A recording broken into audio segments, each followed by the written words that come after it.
Actualité du jour, aujourd'hui nous allons commencer par la province de Béni. Donc il y a eu massacre de plus de 20 civils. En tout cas, Béni, on est d'équerre avec vous à l'est, mais on ne sait pas peut-être arriver. Béni il y a eu un massacre de 20 civils dont on compte, mais on est en train encore de chercher d'autres parce qu'ils sont en train de fouiller. Il y a vraiment eu beaucoup de massacres avec l'alliance de forces de ces rebelles qui est initiée peut-être par Corneille Nangaa. Et il y a le député national qui a interpellé le ministre de la Défense de vraiment mettre l'œil à l'Est, qui est très important. Les gens souffrent, les gens pleurent tout le jour. C'est tout le jour dont nous pleurons vraiment les gens à l'Est. C'est tout le jour que les gens se plaignent de ces députés nationaux qui veut interpeller. Il n'a pas interpellé, mais il a quand même demandé au ministre de la Défense de mettre l'œil à Béni. Est-ce que tu as appris que Béni a eu de massacre? Waouh! Mais c'est chaque jour. C'est chaque jour. En tant que Congolais, nous vivons une agression. Et j'en profite en regardant votre caméra pour dire que le Congo, trop c'est trop. Nous avons trop souffert et le sang a beaucoup coulé. Cette agression qui nous est imposée doit cesser quand même, madame. Exactement. Donc c'est chaque jour qu'il y a 2 morts. C'est chaque jour que nous pleurons nos mamans, que nous pleurons nos enfants. Donc ceci doit s'arrêter. Et comme vous venez de l'apprendre, massacre de 20 civils. C'est beaucoup. C'est très beau, c'est énorme, c'est énorme. C'est vraiment un génocide. Nous vivons un génocide dans notre pays. Et je pense que cela doit s'arrêter. Et déjà, le gouvernement congolais est à pied d'œuvre pour ça. Et je pense que déjà, avec tout ce que nous avons, la victoire est certaine. À nous de dire mes condoléances, de souhaiter les condoléances aux familles éprouvées. Et à dire à tous les civils de Béni, de Butembo, de partout où vous êtes, de toutes ces localités qui sont envahies par l'ennemi, que nous sommes de cœur avec vous et même à distance, nous prions pour vous et nous savons que nous sommes un et nous sommes victorieux. Le Congo restera un et indivisible. L'honorable Elie qui s'est plaint en tout cas parce qu'il dit que ce sont leurs électeurs qui partent. Voilà. Donc qui va le voter encore aux prochaines élections? C'est pour ça même il a vraiment dit ce sont nos électeurs qui sont en train de partir. Monsieur le ministre, est-ce que tu ne peux pas mettre l'œil? Vraiment, c'est un message au ministère au vice-premier ministre de la Défense, vraiment de penser. Et je pense que même le chef de l'État ne sommeille, il ne dort pas. Donc il est là. Et vraiment, et au peuple congolais, c'est le moment pour nous d'être unis et d'être de cœur avec tous ceux qui sont en train de vivre cette agression. Je répète encore pour dire, c'est un génocide. Nous vivons un génocide au Congo et ça doit s'arrêter. Cela doit s'arrêter. Surtout nous saluons, en fait je salue vraiment cette interpellation de cet honorable Elie Vachumawa, il va exister pour son nom, et qui veut vraiment interpeller. Donc il a vraiment ces soucis-là de ses électeurs qui partent en fait. Quand tout le monde part, qui sera là pour eux? Qui sera là? Même s'ils travaillaient, c'est toujours heureux quand tu as été élu quelque part de revenir vers cette population pour dire merci. C'est toujours important. Et quand toi tu reviens, tu trouves tout le jour que cette population n'est plus. Ça choque. Oui, vous avez raison, madame. L'élu du peuple, le député Elie Vaoumawa, vraiment. Vaoumawa, donc a fait son travail comme élu du peuple. Parmi les tâches d'un élu, c'est aussi dénoncer, c'est interpeller. Et je pense que parler pour le peuple. Voilà. Et je pense que déjà c'est quelque chose de louable et nous saluons l'élu du peuple là où il est. Et bon travail, merci de dénoncer. Et nous profitons encore pour dire que nous vivons un génocide au Congo. Ça doit s'arrêter. Ça doit s'arrêter. Ça doit vraiment s'arrêter. Mais est-ce que dénoncer suffit toujours? Non, je pense que la dénonciation, c'est aussi, c'est parmi aussi les armes. C'est parmi les armes. Donc, quand nous dénonçons, nous savons directement montrer aux yeux du monde que l'ennemi, nous l'avons déjà identifié. L'ennemi est celui-ci et nous ne voulons plus cela. Nous ne voulons plus cela. Il est temps que nous ne puissions plus nous tirailler entre voisins. Il est temps que la paix rentre. Et alors, c'est très important la dénonciation, comme vous l'avez dit, madame. Mais c'est comme si dénoncer ne suffit plus, hein? Parce qu'on a beaucoup dénoncé, on était là au football, on a même mis ça, on est à la guerre ici. Arrêtons la génocide. Mais vous savez, et même, il y a eu un conférence de ministres où tous les ministres ont fait ça. Donc, on est en train de dénoncer, on dénonce tout le jour, même le youtubeur, peu importe, tout celui qui a peut-être de réseaux sociaux, qui a des contenus visibles en tout cas, qui est vraiment suivi, font toujours des dénonciations, mais je pense que ça ne suffit plus, en tout cas, la dénonciation. Madame, au-delà de l'apport que fait, au fait, nos vaillants militaires, nos vaillants combattants des FARDC, nous, en tant que journalistes, en tant que médias, donc nous dénoncions, parce que n'oublions pas que la presse fait partie aussi du pouvoir. Exactement. Donc, nous dénonçons. Et dénoncer fait en sorte que le monde entier, aujourd'hui, c'était caché. Tout le monde le sait, c'était caché, on ne savait pas, on était agressé, on ne savait pas. Mais aujourd'hui, c'est visible, partout où vous êtes, aux États-Unis, et tout le monde connaît les vrais agresseurs de la RDC. Et je pense que déjà, nous avons la victoire. Et même les agresseurs Déjà la victoire, mais il y a de morts là-bas, tu parles de déjà la victoire. Non, je pense déjà, la victoire commence déjà quand l'agresseur lui-même commence, n'est plus à se cacher, à se voiler la face. Mais on a dit que ces agresseurs ce sont pas des étrangers. On a dit le M23, on a bien détaillé que ce sont nos frères congolais. Non, mais madame, il y a des rapports, il y a des rapports de l'ONU, il y a des rapports de ces institutions internationales qui prouvent noir sur blanc que le Rwanda est derrière toutes ces attaques, madame. Et nous ne pouvons pas nous voiler la face. Aujourd'hui, et comme le président de la République a toujours l'habitude de dire que le M23, c'est juste une coquille vide. Donc, c'est juste seulement pour dire qu'aujourd'hui, nous ne pouvons pas nous voiler la face. Nous connaissons les institutions internationales. Ils savent réellement c'est quoi et c'est qui vraiment le vrai agresseur. Et on l'a déjà identifié. Donc, je pense que nous Dans ces agresseurs, on dit qu'ils utilisent nos frères congolais pour attaquer. Oui, bon... Juste pour se masquer la face, pour dire que ce sont vos frères, ce n'est pas nous. Mais ils utilisent les plus faibles, c'est la tactique. En fait, je pense que c'est la tactique du faible. Okay. C'est prendre entre vous les plus faibles, les corrompre et puis se tourner, etc. Et c'est là aussi que je dis à nous Congolais d'être unis, de ne pas céder face aux propositions de l'ennemi. Et surtout, ces gens qui prennent là, ce sont de jeunes. Hein? Et aujourd'hui, c'est la journée mondiale de la jeunesse.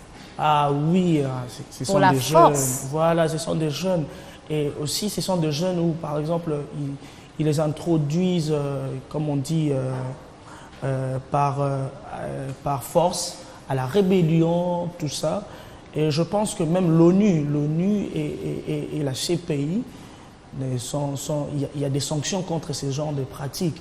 Et je pense que bientôt, ces gens seront poursuivis et vont répondre pour ces actes. C'est toujours comme ça. C'est comme si tu parlais comme un pasteur qu'il faut toujours avoir la foi, il faut toujours... Mais moi, je ne pense plus que c'est vraiment question, il faut dire, oh non, ça va changer, ça va changer. Parce qu'on a beaucoup patienté. Hein. Non, mais madame, vous savez, pour celui qui vit encore sur la terre, il y a toujours un espoir. Il y a toujours l'espoir. Et au-delà des efforts, nous croyons. Voilà pourquoi nous luttons. Voilà pourquoi nous nous battons encore. Et je pense qu'il y a espoir, ça va changer. Et déjà, ça a changé. Ok. Et à voir l'évolution de comment Moi, je me pose cette question. Aujourd'hui, c'est le ministre de la Défense. Est-ce que tu as déjà pensé à des solutions pour mettre fin? Non. Tu ne veux pas être au ministre de la Défense? C'est grand poste que tout le monde en vit. Non. Je pense déjà que... Je pense déjà que ce qui est fait est très, très louable. J'aimerais rester dans mon courant. C'est louable, mais tu t'es plaint en tout cas. Non, je ne me plains pas. Je me plains face à l'agresseur. Je ne me plains pas pour... Donc, tu fais du faible, tu t'es plaint face à l'agresseur. Non, je me plains face à l'agresseur, il faut être fort. Non, je me plains pour dénoncer. Parce que l'agresseur, nous le savons, nous l'avons identifié, nous savons comment il opère. Et moi, j'en profite plus de votre caméra parce que c'est parmi les pouvoirs, vraiment le pouvoir exécutif, judiciaire, nous avons aussi la presse, etc. Et donc, juste pour dire que nous en profitons aussi avec cette arme que nous avons pour dénoncer, pour tirer aussi de notre manière. C'est ce qu'on dit que la dénonciation n'a pas suffi. Moi, je pense que faut avoir des solutions, il faut déjà mettre des solutions en place. Oui, les solutions sont là et c'est chaque jour. Et je remercie le Seigneur et je remercie aussi le le propriétaire de la chaîne DirecTV, l'honorable Zachary Bababassoué. Pourquoi? Parce joueur que à Kikerazanga remplaçant. je te dis. Donc, c'est la chaîne qui informe mieux par rapport à l'Est. Et vous voyez que nous avons aussi des localités que nos phares d'essai, nos vaillants militaires sont en train de récupérer. Et je pense que c'est louable. Il n'y a pas que la dénonciation, non. Nous avons aussi des tactiques et des techniques qui sont en train de marcher sur le terrain. Et nous allons récupérer de notre pays même pas 1 centimètre de notre territoire ne sera cédé à l'ennemi. Ok, c'est une bonne chose. Moi, je pense que toi, tu te bases toujours au Rwanda. C'est comme si au Rwanda, tu l'as déjà détesté depuis longtemps, en tout cas. Non, non. Mais à part le Rwanda, il y a de multiples, il y a beaucoup de gens qui se masquent après, non? Mais vous savez, le Congo est environné, le Congo a 9 voisins. Le Congo a 9 voisins. Et même le Rwanda, le président de la République l'a toujours dit que nous n'avons pas de problème avec nos frères rwandais. Ce sont nos frères. Nous n'avons pas de problème avec nos frères. Tu as ton frère et tu dis que c'est l'agresseur. Il n'y a plus que le Rwanda. Il y a maintenant Apple, quand l'acquise aussi, ils doivent, parce que tous ces minéraux, ils le prennent ici pour utiliser. Vous savez, si tu as iPhone, hein? Ah bon, moi j'ai pas iPhone. C'est les sons de ton frère qui est là à l'intérieur, hein? Non, je pense bien que nous n'avons pas un problème avec le Rwandais. Ce qui est vrai, nous avons un problème avec le système. Donc, avec le système, les gens qui dirigent. Et je pense que cela doit cesser. Et les Rwandais sont nos frères. Nous sommes environnés, nous avons des Congolais d'en face. Nous avons des Centrafricains, nous avons 9 voisins. Mais ils nous laissent à l'aise. Donc, moi, je pense seulement que là où il y a, c'est la famille. En famille, on dit toujours que les linges sales se lavent en famille, il y a toujours des tiraillements. Donc, ça peut se tirailler, mais je pense qu'on finira par trouver une solution et la paix va rentrer.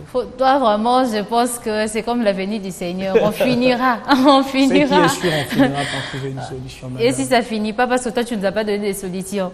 Mais madame, je vous rappelle, nous sommes africains. Okay. Au-delà de tout, nous avons des valeurs. Au-delà de tout, nous avons des objectifs à atteindre ensemble.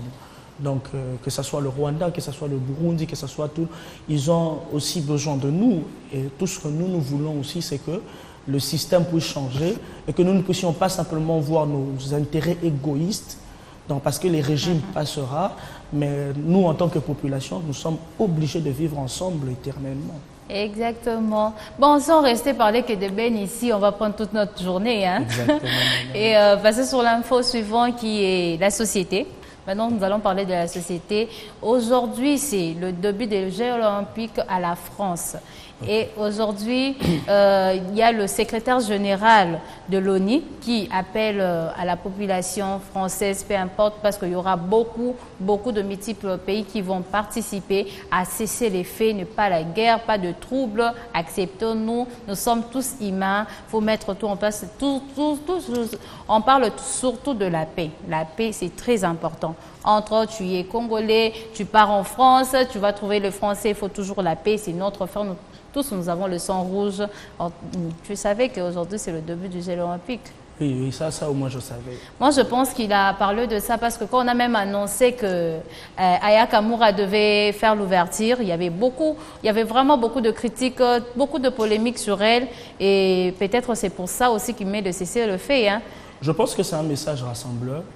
Nous devons éviter cet esprit xénophobe où nous pensons que les étrangers ou soit cet esprit de discrimination, de discriminer les autres. Surtout quand on est noir, c'est très compliqué. Je pense que ça n'a plus sa place dans notre société.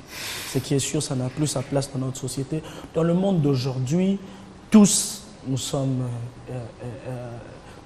pareils. Donc je pense que le message du secrétaire de l'ONU, c'est un message rassembleur et c'est quelque chose de louable. C'est ça, donc je pense que c'est très important d'éveiller la conscience des gens et de leur dire que évitons cette discrimination. Non, elle est noire. Exactement, parce que beaucoup de gens critiquaient Aya Kamura, elle est noire, elle ne peut pas, tout ça, mais tandis que Aya Kamura, c'est vraiment parmi de meilleurs chanteurs françaises. Elle chante bien, elle a vraiment très bien. Mais tout le monde, on l'a discriminée juste parce qu'elle était noire. Elle ne pouvait pas chanter à l'ouverture du Jeux olympique. C'est ça aussi, c'est ça aussi, nous le vivons chaque jour dans notre société et je pense que ça doit s'arrêter. Ça doit s'arrêter. C'est plus la méritocratie qui doit jouer. Peu importe qui est la personne, que la personne soit blanche, noire, je ne sais pas quoi, rouge ou je ne sais pas quoi. Mais tant que la personne fait bien son travail, ça n'a pas sa place. Pourquoi remettre en question la peau d'une personne parce qu'elle est noire? Elle ne doit pas prester, vous voyez, c'est très compliqué.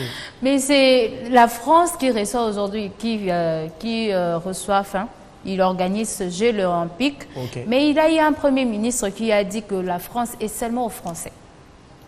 Ah, cette affaire-là. Cette affaire-là. J'ai entendu quelqu'un dernièrement qui me disait, et aussi ils ont pris des pères et des mères.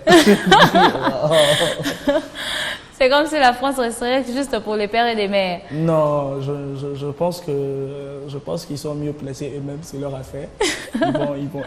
Mais j'ai même suivi une vidéo d'une fille, une petite fille qui disait, mais disons si nous tous on rentrait dans notre pays, est-ce que la France sera propre comme nous l'envions aujourd'hui? Madame, vous savez que c'est pas simplement, c'est un pays de loi, un pays démocrate, donc de démocratie. Donc je pense que la France ne va pas s'attarder sur ça, je pense pas. Parce qu'aujourd'hui, ce qui fait la force de ces pays européens, c'est pas simplement la couleur de la peau, c'est plus la méritocratie.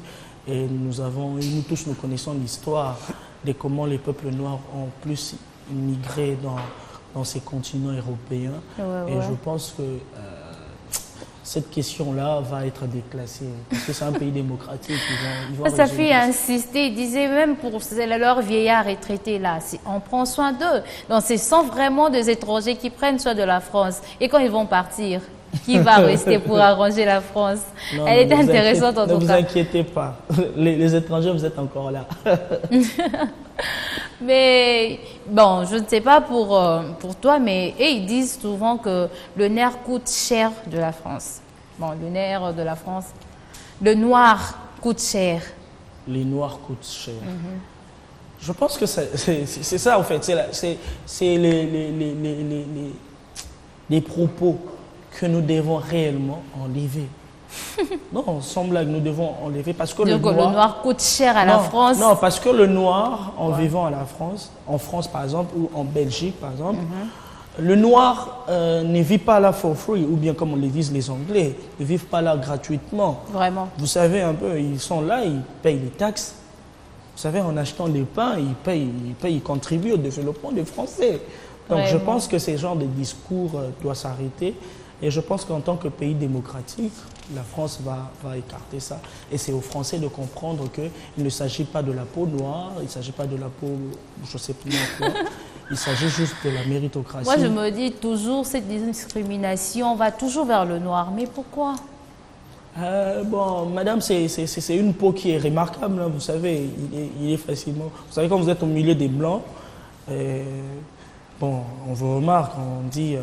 et ça doit s'arrêter. Je pense que cette discrimination envers les Noirs, surtout, doit s'arrêter. Et aussi le Noir, quand il y a les Noirs, il n'y a que les Noirs et que les Blancs sont là. Vous savez qu'il y a toujours une discrimination. Même les Noirs entre eux aussi, ils ont toujours une tendance d'avoir peur. Ça doit s'arrêter et ne pas discriminer ou bien ne pas traiter l'humain par rapport à sa couleur de peau, mais le traiter par rapport à ses valeurs et à ses qualités. Oui, parce que moi, je suis fière d'être noire, hein. Moi, je suis très fier d'être noir. Frère, toi aussi, tu es fier d'être noir? Je suis très fier d'être noir. Ah, il faut toujours être fier, hein. Mais aujourd'hui, les sans-papiers en France, là-bas, sont devenus presque une site touristique. Oh, les sans-papiers, les SDF, comme on le dit, les sans-domicile fixe, etc., les sans-papiers. Je pense qu'il y a tout un système pour intégrer... Et en majorité, sont de noirs, hein. Waouh, je pense qu'il y a tout un système pour intégrer ces gens. Oui. Pour intégrer ces gens. Et je nous dis aussi à nous, Africains, pour que nos frères n'aillent pas errer là-bas de l'autre côté, il nous est important d'arranger notre milieu. Il est important pour nous d'arranger notre milieu, d'assainir, afin d'éviter cela, afin de ne pas toujours croire que le bonheur est chez le voisin, pas chez nous. Et je pense que c'est très important. Les sans-papiers, je pense qu'il y a tout un système pour ça et ils seront intégrés. Ah, ok, revenons aux Jeux olympiques. Hein. Maintenant, les Jeux olympiques, toi aussi, tu as quand même les idées, comment ça se passe? Ouais, les Jeux les Olympiques. athlètes. Les Jeux Olympiques, j'ai vu l'équipe des États-Unis avec Ok. les LeBron James et tout ça. J'ai suivi quand même le match Ok. qui s'est passé entre le Maroc et l'Argentine. Mhm. Match qui s'est soldé. Bon, il y avait 2 buts partout et après l'arbitre est revenu. Ça a même fait polémique dans la toile. Il y a même Lionel Messi qui a juste commenté. Donc ça a fait vraiment polémique. J'ai suivi ça. Ouais, Lionel Et Messi, c'est quand même... C'est la star quand même. Et ça a éveillé un peu des polémiques là. J'ai essayé de suivre. Et quand même, le Jeu olympique, nous savons tous, c'est quand même une compétition qui rassemble tous les athlètes du monde entier. Et le Congolais aussi fait partie? Oui, oui, je pense que nous avons un comité olympique ici qui est dirigé par le pasteur Amos Mbayo. Exactement. Donc, je pense que nous sommes valablement représentés. Et je croise mes doigts. Je crois que nous allons ramener des médailles. Avec Amos Bayo, il y a combien de personnes? Il n'y a que 4 personnes qui sont là dans la délégation qui vont nous représenter. Ok. Vous pensez qu'ils vont nous amener la victoire? Hein? Non, nous croisons les bras. Nous croisons les bras. Il ne faut pas croiser les bras, il faut dire que nous avons l'assurance. Comment Bon, nous nous donnons la force à nos athlètes. Et vous avez tout notre soutien. Exactement. Et ramenez-nous des médailles au moins et que l'hymne national du Congo. Au moins, pourquoi pas vraiment ces trophées à la fin? Ramenez-nous ces médailles et que l'hymne national du Congo puisse retentir quand même. Je pense que ça sera pour l'intérêt du Congo et nous serons fiers quand même. Vraiment très fiers, surtout de voir que les Congos, on sera encore plus remarquable. Hein? Plus que le football. Parce que là, on se base toujours avec le football et surtout pas pour certains sports. Même l'athlète, c'est très important, mais on se base pas trop. Il y a plusieurs disciplines, mais n'oubliez pas, le football, c'est un sport roi. Mais cela ne veut pas dire que nous devons oublier d'autres sports. Et je pense que les athlètes qui sont allés en France vont nous ramener des médailles. Mais on a appris qu'il y a plusieurs athlètes qui ont disparu, qui ne sont pas arrivés. Oh. Ils ont fouillé. Au village, ouais. Ils ont fouillé. Bakimi, on ne sait pas. Les athlètes Bakimi. On a appris que la délégation est plus sorte qu'ils ne sont pas arrivés. Hein? Non, je Pourtant, pense... on attendait vraiment ces médailles. Surtout moi, je disais vraiment, ils doivent même arriver à la finale. Ah, madame, ce phénomène-là, on appelle ça, je crois, quelque chose. Je ne connais même pas le terme donné, mais je pense seulement que ce sont des choses qu'il faut vraiment interpeller les athlètes et leur dire vraiment que ça ne sert à rien de fuir. Et quand vous partez, là, c'est la nation congolaise. Oh, oui, que nous présentons. Vous partez pour représenter le drapeau congolais, donc je pense qu'il n'y a pas plus fier que ça, en fait, dans genre représenter son pays. Et je pense que c'est ce qu'il faut faire. Et donc, il faut arrêter ces pratiques-là de fuir. Il y a certaines qui fuient. On m'a dit qu'il y a certaines qui sont en train même de fuir. À partir de l'avion, dès que l'avion décolle, ils ouvrent les portes. C'est pas notre délégation, tu veux comprendre. C'est pour notre pays, mais on a écrit cette délégation a fui. Ils ne sont même pas arrivés parmi les gens qui devaient vraiment se représenter. Non, ce sont des choses qu'il faut. Pour nous, ils vont amener. Hein. Pour nous, vraiment, on a confiance. Nous donnons la force. Ils vont ramener. Et je pense que j'étais surpris. Nous savons. J'étais surpris. Non, les Congolais fiers de son pays, ils doivent toujours représenter son pays quand même. Ils vont aller chercher quoi là-bas? Nous avons tout. Nous avons tout, hein, les Congos bénis. En tout cas, avec cette revue que nous pensons, nous allons vraiment le suivre, vu que c'est aujourd'hui que ça débute le Jeux olympique. Okay. Bon, tout le monde à la maison, il faut toujours suivre, c'est aussi se cultiver, hein, voir comment ça se passe.